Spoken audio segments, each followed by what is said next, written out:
कब है शारदीय नवरात्रि 2024 डेट? वैदिक पंचांग के अनुसार आश्विन मास के शुक्ल पक्ष की प्रतिपदा तिथि का आरंभ 3 अक्टूबर की सुबह 12:19 से होगा और इसका समापन अगले दिन 4 अक्टूबर की सुबह 2:58 पर होगा।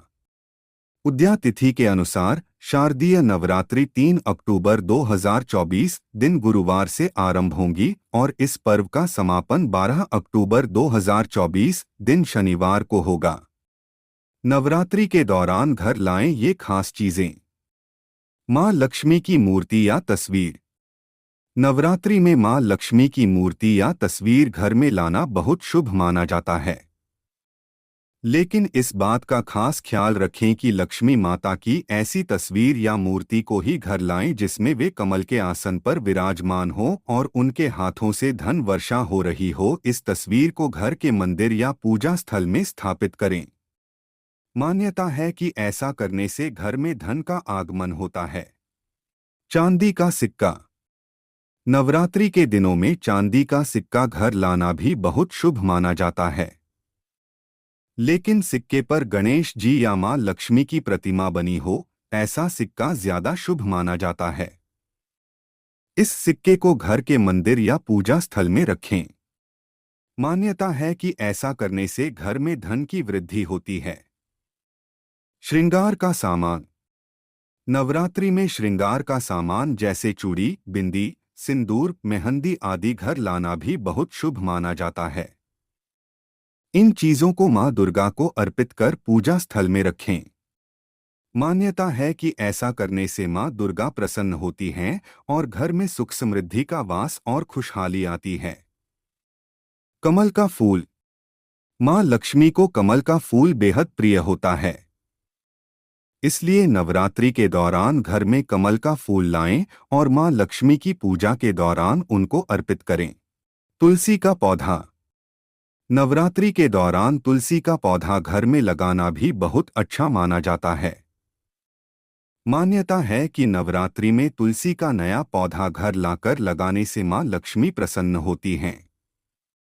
तुलसी के पौधे की नियमित पूजा करने से घर में मां लक्ष्मी का वास होता है और घर में सुख शांति व समृद्धि बनी रहती है। नवग्रह यंत्र। नवरात्रि के दौरान घर में नवग्रह यंत्र को घर में स्थापित करने से सभी ग्रहों का शुभ प्रभाव पड़ता है और घर में सुख समृद्धि आती है। स्वास्तिक। स्वास्तिक का चिन्ह बेहद शुभ माना जाता है। नवरात्रि के दौरान इसे घर के मुख्य द्वार पर लगाने से नकारात्मक ऊर्जा दूर होती है और सकारात्मक ऊर्जा का संचार होता है। नवरात्रि कलश स्थापना। कलश स्थापना के लिए आवश्यक सामग्री।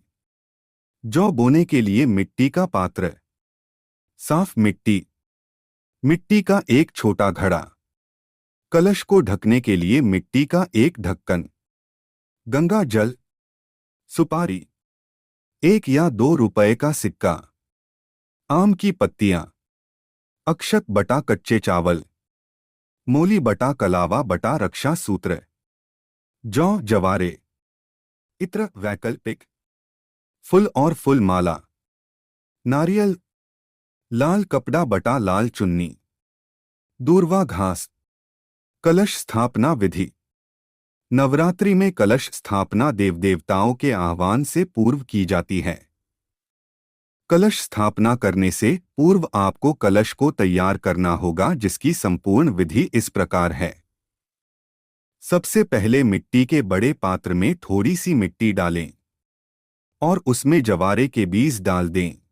अब इस पात्र में दोबारा थोड़ी मिट्टी और डालें और फिर बीज डालें। उसके बाद सारी मिट्टी पात्र में डाल दें और फिर बीज डालकर थोड़ा सा जल डालें। ध्यान रहे इन बीजों को पात्र में इस तरह से लगाएं कि उगने पर यह ऊपर की तरफ उगें, यानी बीजों को खड़ी अवस्था में लगाएं और ऊपर वाली लेयर में बीज अवश्य डालें। अब कलश और उस पात्र की गर्दन पर मौली बांध दें, साथ ही तिलक भी लगाएं। इसके बाद कलश में गंगा जल भर दें। इस जल में सुपारी, इत्र, दूर्वा घास, अक्षत और सिक्का भी डाल दें। अब इस कलश के किनारों पर 5 अशोक के पत्ते रखें और कलश को ढक्कन से ढक दें। अब एक नारियल लें और उसे लाल कपड़े या लाल चुन्नी में लपेट लें। चुन्नी के साथ इसमें कुछ पैसे भी रखें। इसके बाद इस नारियल और चुन्नी को रक्षा सूत्र से बांध दें। तीनों चीजों को तैयार करने के बाद सबसे पहले जमीन को अच्छे से साफ करके उस पर मिट्टी का जौ वाला पात्र रखें। उसके ऊपर मिट्टी का कलश रखें और फिर कलश के ढक्कन पर नारियल रख दें। आपकी कलश स्थापना संपूर्ण हो चुकी है। इसके बाद सभी देवी देवताओं का आह्वान करके विधिवत नवरात्रि पूजन करें। इस कलश को आपको 9 दिनों तक मंदिर में ही रखे देने होगा। बस ध्यान रखें, सुबह शाम आवश्यकतानुसार पानी डालते रहें।